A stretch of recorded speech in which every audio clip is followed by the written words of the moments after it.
السلام علیکم ورحمۃ اللہ وبرکاتہ۔ ناظرین، استقبال ہے آپ کا ہمارے یوٹیوب چینل حمد ٹی وی دیوبند پر۔ ناظرین کرام، اس وقت کی بڑی اہم خبر آپ کے ساتھ شیئر کر رہے ہیں۔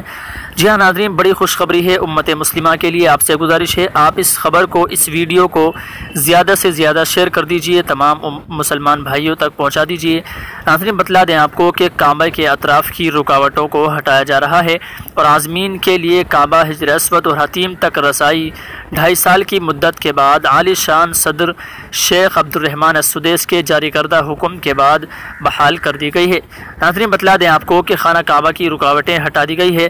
آج رات سے خانہ کعبہ کے اطراف کی رکاوٹوں کو ہٹا کر زائرین کی خانہ کعبہ تک رسائی بحال کر دی گئی ہے۔